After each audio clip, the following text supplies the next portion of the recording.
Okay, in this video, I'm given 2 points, A and B. A is the origin, and B is the point 12, 0. And I want to find an equation in x and y for all points P such that AP is perpendicular to BP. So this is an example point. But actually, we can see that P could take on other values. Let's say I have this line segment and this line segment. That looks like it might, like maybe about there. P could take on a value there as well. And there might be many more values that P takes on. And the point of this, I'll get to the point at the end of the video, but let's see if we can construct this equation in x and y for all points P, x, y, for all points P such that AP is perpendicular to BP. So I went ahead and wrote M1 is going to be the slope of AP and M2 is the slope of BP. So if M1 is the slope of AP, well, we can just see the point P is x, y. So going from A to P, I know I change in y over change in x is just going to be y divided by x. And the change in y over change in x here is going to be negative y divided by 12 minus x.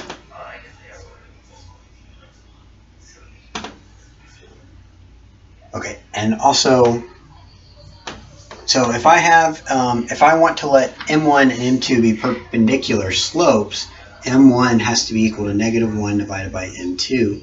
Now I can substitute in what M1 and M2 are in terms of x and y to get the equation I'm looking for.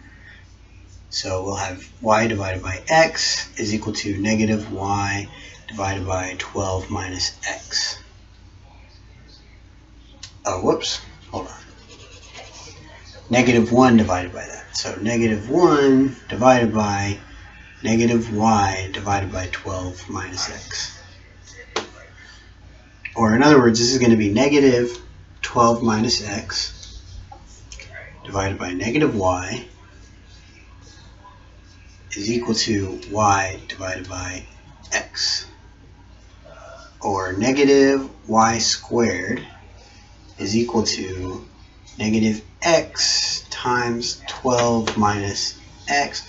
I mean, we could have stopped at any one of these places and said, well, that's an equation in x and y, but it's not in a form that I'm looking for. So I'm going to keep doing some algebra on it until I get it to a kind of a simplified form, the simplified form that I'm looking for.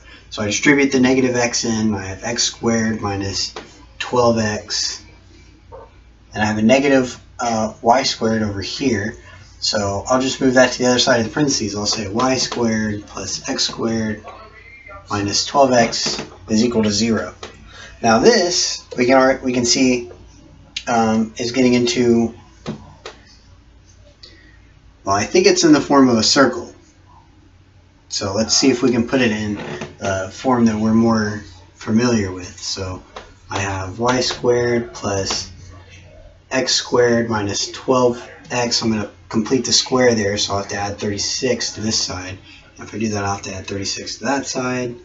Now I have y squared plus x minus 6 squared is equal to 36.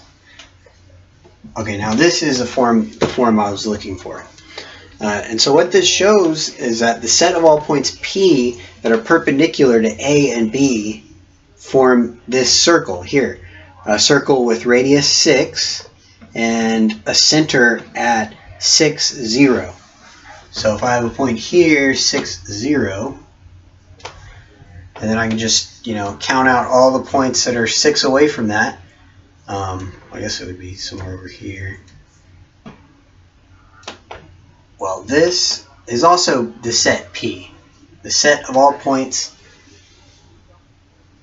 So my main point here is that we can define a circle in this way as well. And actually, I'm going to do it in a general form next video.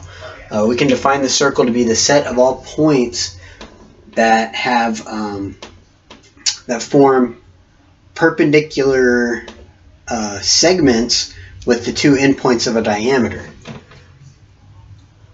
So I'm going to do a more generalized form in the next video where we don't actually have these numbers and instead we'll have variables, and I'll do it with variables. That way it's more similar to a proof, but it's still kind of a, you know, like a casual. It's still more casual than a real proof.